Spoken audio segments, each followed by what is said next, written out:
আম্মা জান আয়েশা বলেন, একদিন দেখি রহমতের নবী আমার হুজরায় বসে গুনগুন করে কান্না করেন। আমি আয়েশা ভয় পেয়ে গেলাম, বুঝি আমার বেয়াদবি হয়ে গেল। আমি গিয়ে জিজ্ঞাসা করলাম, ইয়া রাসূলুল্লাহ, আপনি কাঁদেন কেন? মায়ার নবী কয়, আয়েশা, আমার যখন খাদিজার কথা মনে পড়ে চোখের পানি ধরে রাখতে পারি না রে আয়েশা। ওরে আরবের মানুষ আমাকে যখন তাড়াইয়া দিত, ওরে আমার জন্মভূমিতে থাকতে দেয় নাই, ওই সময় আমার খাদিজা আমার জীবনের বড় সফলতার চাবি হয়ে আসছি। ও আয়েশা, খাদিজার কথা মনে যখন পড়ে চোখের পানি ধরে রাখতে পারি না, আর যখন হাসরের ময়দানের কথা মনে পড়ে কান্না করি। কেন ইয়া রাসূলুল্লাহ? আল্লাহর নবী বলেন, আয়েশা, হাসরের ময়দানটা এত কঠিন, ওই সময় আমার আল্লাহ রাগান্বিত আওয়াজ দিতে থাকবেন, লিমানিল মুলকুল ইয়াউম লিল্লাহিল ওয়াহিদিল কাহ্হার। এমন আওয়াজ দিবে হাসরের ময়দানটা থরথর করে কেঁপে উঠবে। এত কঠিন অবস্থা হবে, জাহান্নাম চিৎকার দিয়া বলবে, আল্লাহ, বেনামাজি আমার পেটের মধ্যে দাও, তোমার গুনাহগার বান্দা বান্দি আমাকে দাও, ক্ষুধা লাগছে। আল্লাহ বলবে, ফেরেশতারা জাহান্নামকে ফিরাও। জাহান্নাম যদি আগে যায় বিচার করতে পারবো না, শিকল লাগাইয়া ধরো। 70,000 শিকল লাগাইয়া জাহান্নাম কেমন ভাবে আঁকড়াইয়া ধরবে। ও আমার বাবারা, রাসূল যদি জাহান্নামের ভয়ে কান্না করেন হাসরের ময়দানের কথা চিন্তা করে, আপনার আমার কি উপায়? কপাল খারাপ, এক ফোঁটা চোখে পানিও নাই। ওরে ডানে বামে তাকাইয়া দেখো, এই বান্দার চোখে কেন পানি? ওরে ও টাকার জন্য কাঁদে না, বাড়ির জন্য কাঁদে না, ওর অন্তরে জাহান্নামের ভয়, ওর অন্তরে হাসরের ময়দানে সূর্যের গরমের ভয়। ওই বান্দা কান্না করে, চিন্তা করে, টাকা পাইলাম, বাড়ি পাইলাম, গাড়ি পাইলাম, সম্মান পাইলাম, কিন্তু মরার পরে কি উপায় হবে সে চিন্তা তো করি নাই। ছেলেও আমার কবরে যাবে না, মেয়েও যাবে না, আপন কেউ যাবে না। এই চিন্তা যখন আসে চোখ দিয়া পানি বের হয়ে যায়। রহমতের নবী বলেন, আয়েশা, এমন অবস্থা হবে, আল্লাহ বলবে 70,000 শিকল দিয়া জাহান্নামকে ধরো, আমি বিচার শেষ করার পরে তারপরে জাহান্নামকে ছাড়বা। আল্লাহর অর্ডারে জাহান্নামের গলায় শিকল লাগায় বাঁধবে। 70,000 শিকলের গোড়ায় গোড়ায় 70,000 ফেরেশতা ধরিয়া রাখতে পারে না। তখন আমার মায়ার নবী দেখে সহ্য করতে পারবেন না। মায়ার নবী দেখবে মুসা নবীর কান্না, ঈসা নবীও কাঁদবে ওই হাসরের মাঠে, ইব্রাহিম নবীর কান্না, ঈসা নবীর কান্না। আম্মা জানকে নবী বলেন, আয়েশা, তখন আমিও কান্নায় পড়ে যাব।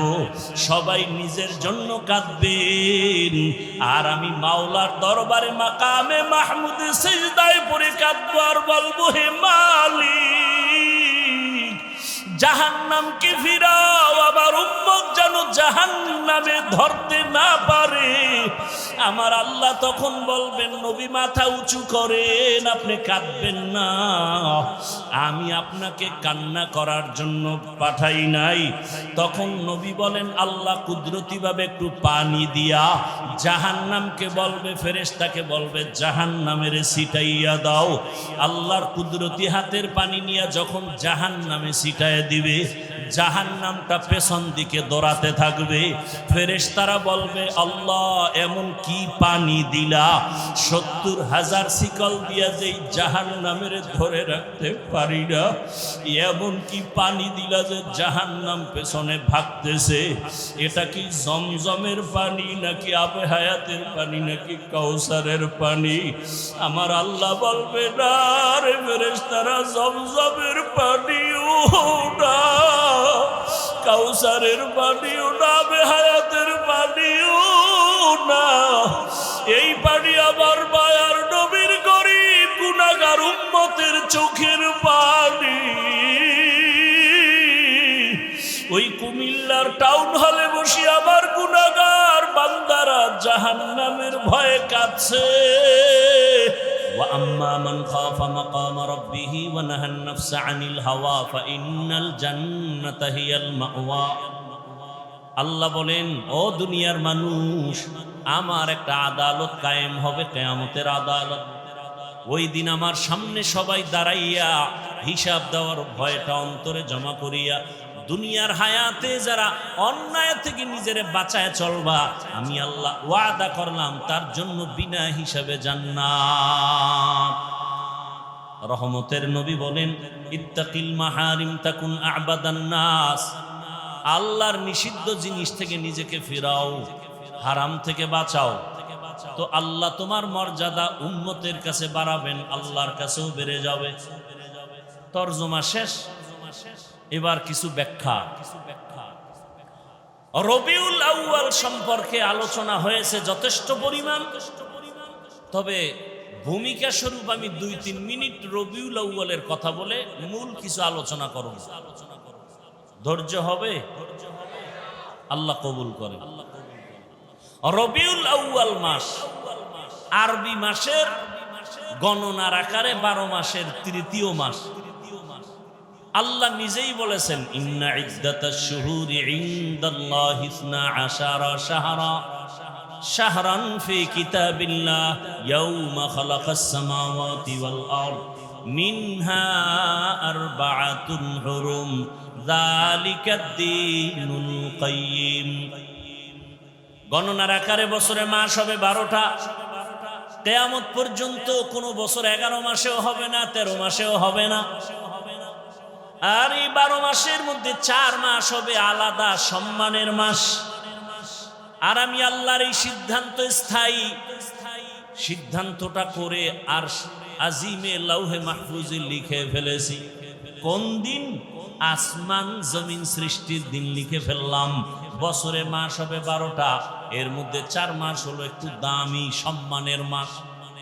সম্মানের মাস মানে ওই 4 মাসে ওই টাইমে যুদ্ধ বিগ্রহ উল্টা পাল্টা ভাবে চলতো। বেদিন বেঈমান মুশরিকরা আল্লাহ তা নিষেধ করে দিলেন। এই 4 মাসে কোনো যুদ্ধ চলবে না, বিগ্রহ চলবে না, কোনো আন্দোলন চলবে না। ওই হুকুম এখন আর নাই। ওই 4 মাস অন্য মাসের তুলনায় একটু দামি। ওই মাসগুলোর নাম, প্রথম 1 মাস রজব, এরপরে জিকাদা, জুলহিজ্জা, মুহররম, এই 4 মাস।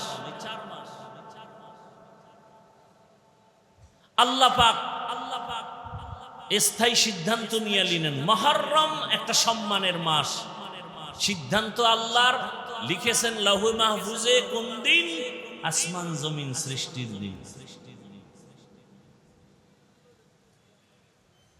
এই 4 মাসের মধ্যে রবিউল আউয়ালের কোনো নাম নাই, রমাজানেরও নাম নাই। তার মানে কি ওই মাসগুলোর সম্মান নাই, দাম নাই? আল্লাহর কাছে এত দাম, এজন্য এগুলো স্বতন্ত্র। যেমন আম্মা জান আয়েশা রাদিয়াল্লাহু তাআলা আনহা রহমতের নবীর কাছে মাঝে মাঝে অনেক অজানা জিনিস জানার জন্য প্রশ্ন করতেন। একদিন আম্মাজান ভাবলেন, বাবা আবু বকর সিদ্দিককে নবী এত আদর করেন, ভালোবাসেন, পাশে ওমর, নবী যেখানে যান এক পার্শ্বে আবু বকর আর এক পার্শ্বে ওমর, পরামর্শ তাদের থেকে নেন, আমলেও তারা অনেক আগানো। আম্মাজান প্রশ্ন করলেন, ইয়া রাসূলুল্লাহ, আপনার সাহাবায়ে কেরামের মধ্যে সবথেকে দামি কে? আম্মাজান প্রশ্ন করলেন, ধারণা নিয়ে যে বাবার নামটা চলে আসবে। নবীও বুঝতে পারছেন, নবীজি বাবার নাম আর বলে নাই, আবু বকরের নাম না বলে বলে আমার সাহাবাদের মধ্যে খুব দামি আমার সাহাবী ওমরে ফারুক। কে? ওমরে ফারুক। আম্মাজান মনে মনে পেরেশান, আব্বার নাম কইল না, ওমরের নাম। নবী আবার বারবার এটাকে ট্রাই করে বলে, জানুনি রে আয়েশা, ওমরের দাম কত? আকাশের দিকে তাকায় দেখো, নক্ষত্র দেখা যায়, গণনা করা যায় না। ওমরের এই পরিমাণ নেক আমল যা গণনা করা যাবে না। আম্মাজান ভাবে নাম কইব আব্বার, খালি উমরের ডা কেন? নবীও ঘুরাইতেছে কয় না, বুঝতেছে আম্মাজান আয়েশার অবস্থা। এ ভাই আপনারা এমন করেন কেন? উঠার ব্যারাম থাকলে ঢুকলেন কেন? দাঁড়ায় দাঁড়ায় বয়ান শুনতেন, বাহিরে মন চাইলে দাঁড়াইতেন, মন না চাইলে বাইরে যেয়ে বিড়ি টানতেন। কেন ডিস্টার্ব করেন বলেন তো? দীর্ঘ টাইম আপনার বসার অভ্যাস না থাকলে ভেতরে ঢুকলেন কেন? আপনাদের মতো অন টাইম মানুষের জন্য তো বাহিরে মাইক লাগানো হয়েছে, না তো বাইরে মাইকের দরকার ছিল না। কেন ডিস্টার্ব করেন? আপনি বুঝেন এই প্যান্ডেলের দাম কত? একটা অপরাধীকে থানায় নিয়ে পুলিশ এত আঘাত করে, কাঁদে না? আর এখানে বসে আল্লাহর ওলিরা বয়ান করেন, 200 হাত দূরে বসে মানুষ কান্না করে। বুঝেন কিছু প্যান্ডেলের মূল্য কত? বেতের বাড়ি দিয়া চোখে পানি আনতে পারে না পুলিশ। আর কোরআনের বাগানে জাহান্নামের বয়ান যখন শুরু হয়, জীবনে মসজিদে যায় না, সেও চুপ করে কান্না শুরু করে। বলেন তোকে মারলো কে? কেন ডিস্টার্ব করেন? ভালো না লাগলে বলেন, মোনাজাত দিয়ে চলে যায়।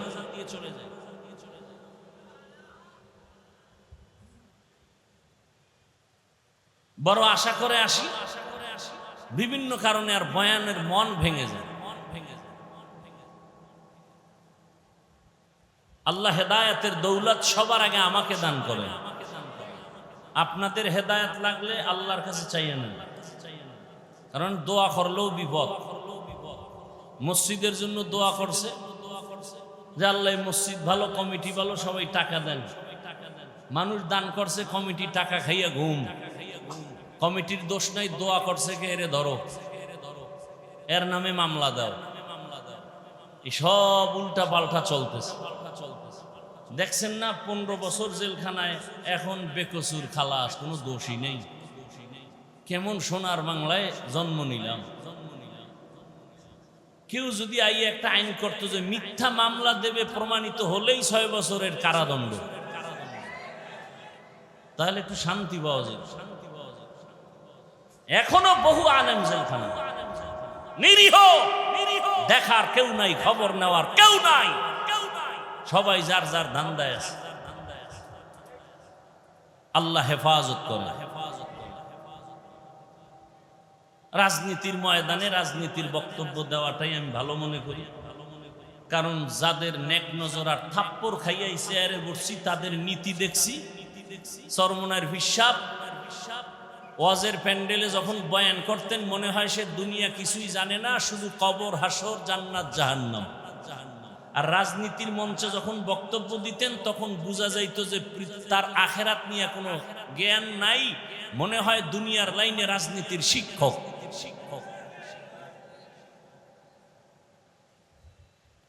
রাজনীতির কথা উম্মতকে বলার জন্য আমাদের ইসলামী রাজনীতির মঞ্চ আছে না নাই?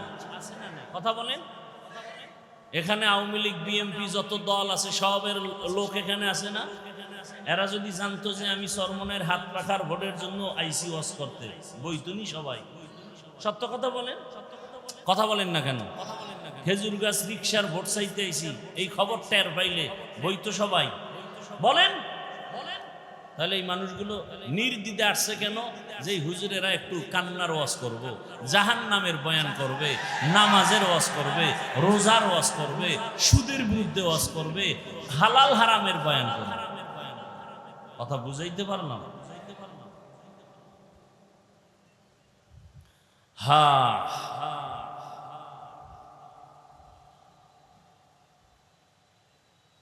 কি কথা বলতেছিলাম? হ্যাঁ, আয়েশা রাদিয়াল্লাহু আনহা। পাবলিক আবার ওই যে কেসা কাহিনীর ওয়াজ হনে না, কইলে আর ছাড়ে না। আর হারা দেশ গরম বানাইব, হাফিজুর রহমানের অশ্বিনে লাভ কি? কেসা কাহিনীর ওয়াজ করে। গতবার টাউন হলে এই বিষয়ে কিছু বলছিলাম নি? পৃথিবীতে শ্রেষ্ঠ কেচ্ছা কাহিনীর কিতাবের নাম কোরআন, দ্বিতীয় শ্রেষ্ঠ কেচ্ছা কাহিনীর কিতাবের নাম হাদিস শরীফ। ওলামায়ে কেরাম একটু উম্মতকে বলে দেন, কোরআনের মধ্যে সাপের কেচ্ছা নাই, হাতির কেচ্ছা নাই, মশা মাছির কেচ্ছা নাই, তো জাহেলগুলো কি কয়? ও যা কি বলে তার খবর নাই। আসলে হেদায়েতের নিয়তে বলে না, আক্রমণের জন্য বলে। আল্লাহ সব ভাইকে হেদায়েত দান করুন। গরুর কেচ্ছা দিয়া সূরা বাকারা শুরু হয়, কেচ্ছা নেই।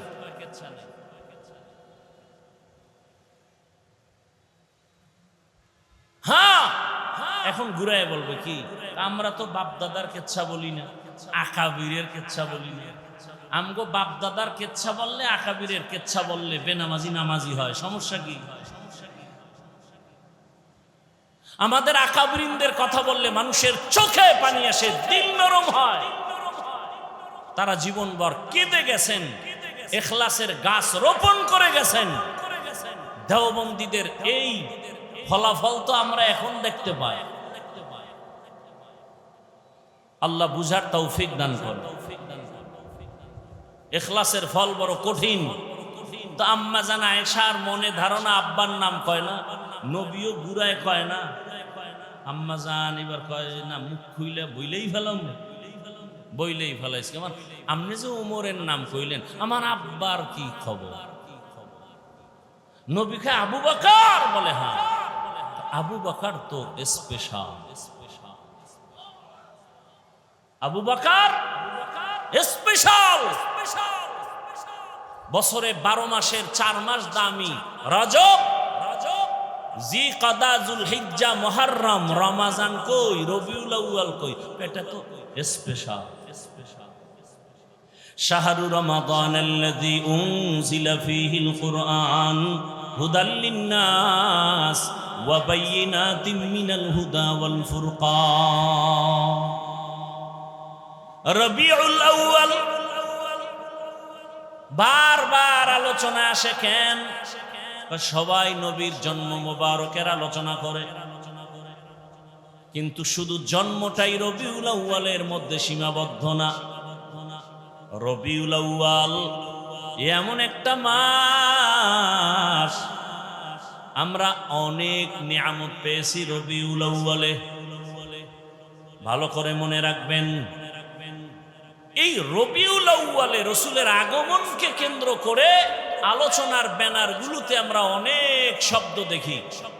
যেমন এই চট্টগ্রাম, কুমিল্লা, বাংলাদেশ সহ বিভিন্ন ব্যানার দেখলাম, লেখা আছে মিলাদুন নবী, আবার তার সামনে আছে ঈদ, আবার একটু বড় করে উপরে লেখা আছে সকল ঈদের বড় ঈদ, ঈদে মিলাদুন নবী। মিলাদুন নবী এই কথার বিরোধিতা কোনো আলেম করে না, করতে পারে না, কিন্তু ঈদ শব্দ নিয়ে কিলোকাল করতে পারে অনেকে, সেটা ভিন্ন কথা।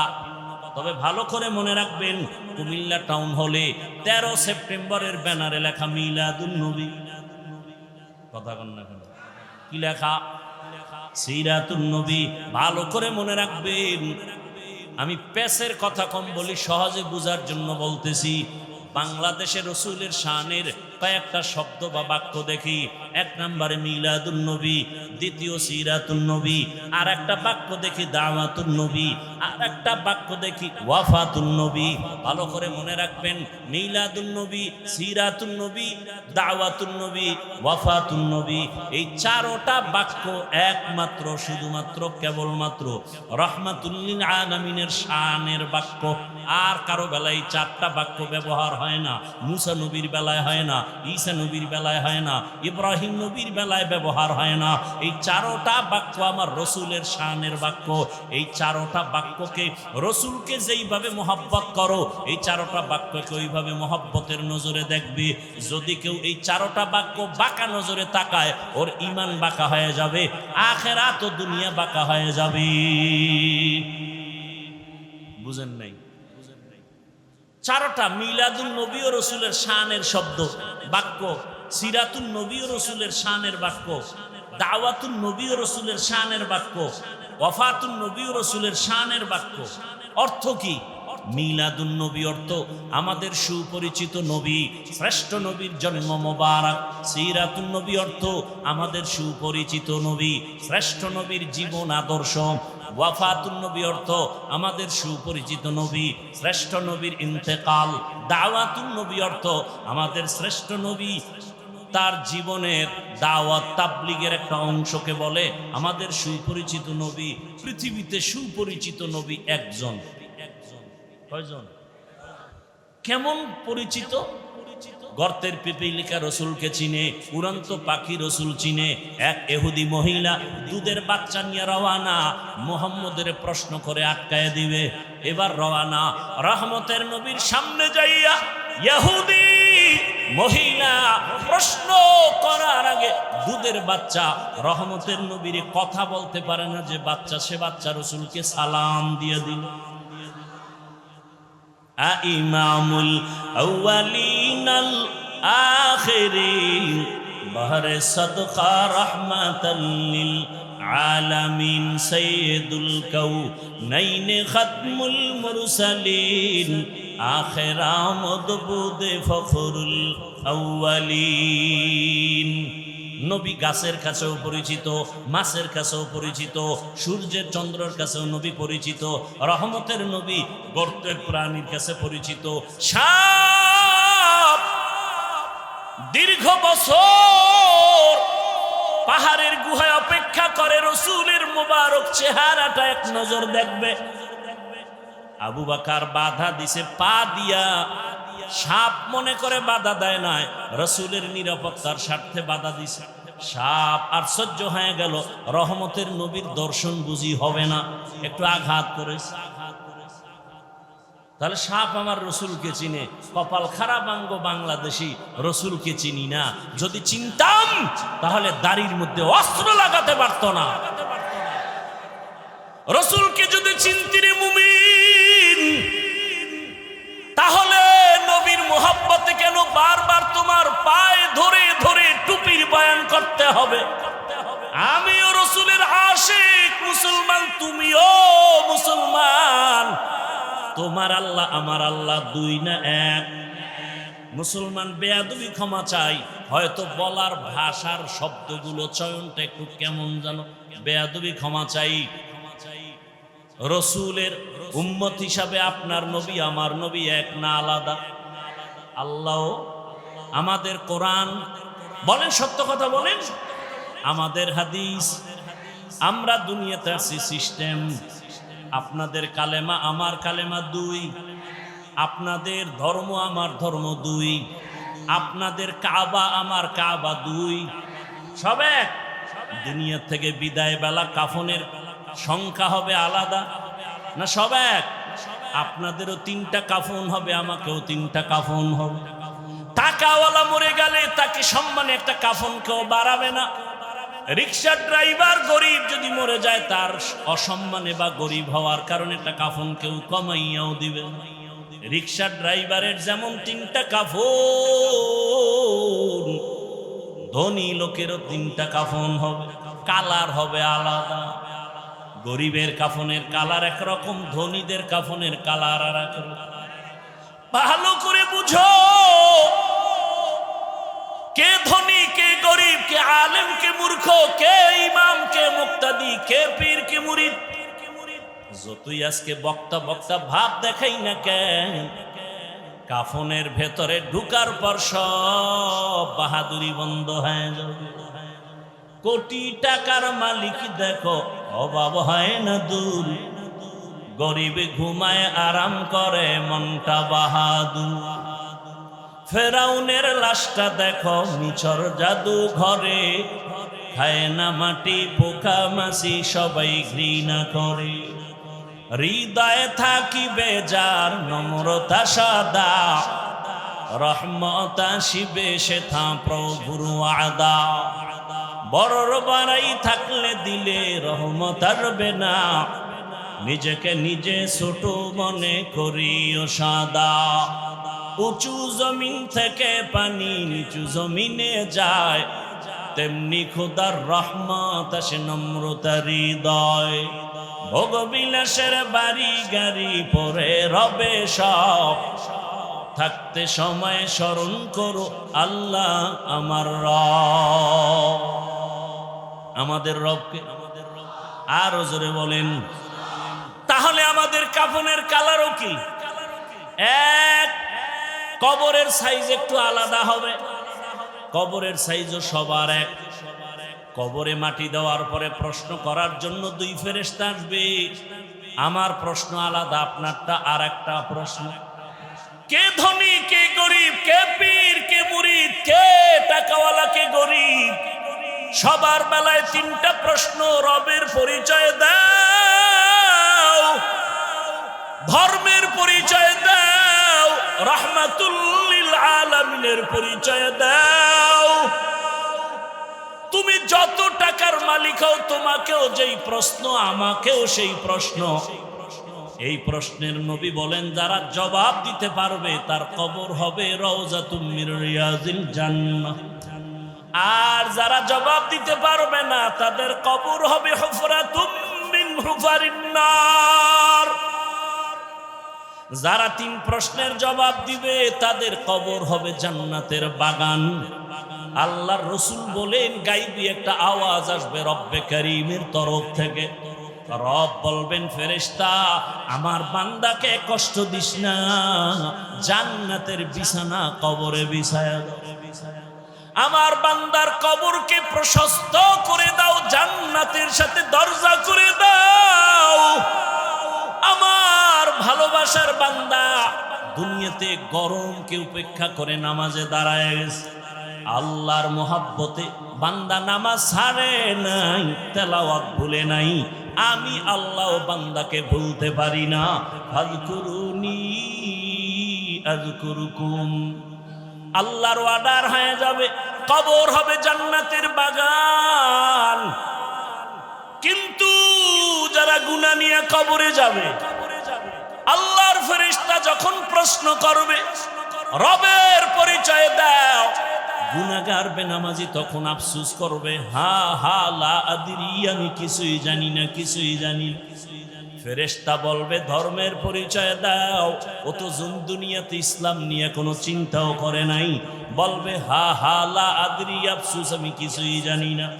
আবার যখন বলবে রহমতের নবীর চিনুনি, জীবনে তো রহমতের নবীর সুন্নতের আমল করে নাই, মেসওয়াকের আমল নাই, দস্তরখানের আমল নাই, নিজেও দাড়ি রাখে না, অন্যে রাখে পছন্দ করে না, নিজেও হালাল খায় না, অন্যে খায় পছন্দ করে না। রহমতের নবীকে দেখে চিনবে না, বলে চিনি না আমি, হা হা লা আদরি। আর সাথে সাথে রব্বে কারীমের তরফ থেকে গায়বী আওয়াজ আসবে। আল্লাহ তাআলা বলবে, ও ফেরেশতা, এই নাফরমানের আর কোনো সুযোগ দিও না, একে ধরো, এর আর সুযোগ দিয়া কোনো লাভ নাই, একে ধর। আমার দেওয়া পানি, আমার দেওয়া বাতাস, আমার দেওয়া সূর্যের আলো, চাঁদের আলো, আমার দেওয়া জমিনের ফল খাই, ফসল খাইলো, গাছের ফল খাইয়া, নদীর মাছ খাইয়াও বান্দা আজান শুনে মসজিদে যায় নাই। আলেম ওলামারা নামাজের দাওয়াত দিত, নামাজ পড়ে নাই, বরং বাহাদুরি করত, নামাজ পড়ে কোনো লাভ নাই, রোজা রাখিয়া কোনো লাভ নাই। আমি আল্লাহ এত অন্যায় করার পরে দুনিয়াতে কিছু বলি নাই। আমার মোহাব্বত বাদ দিয়া আলেম ওলামাদের গালাগালি করত, নিজেও পর্দা করত না, যারা পর্দা করত তাদের গালাগালি করত। আল্লাহ বলবে, ফেরেশতা একে আর কোনো ছাড় দিয়া লাভ নাই, এর কবরটাকে দুই দিক থেকে এত জোরে চাপ দাও, এর কবরটা জাহান্নামের সাথে রাস্তা বানায় দাও। আল্লাহর অর্ডারে কবরটা জাহান্নামের আগুনে ভরে যাবে। আল্লাহ বলবে, কবরের মাটি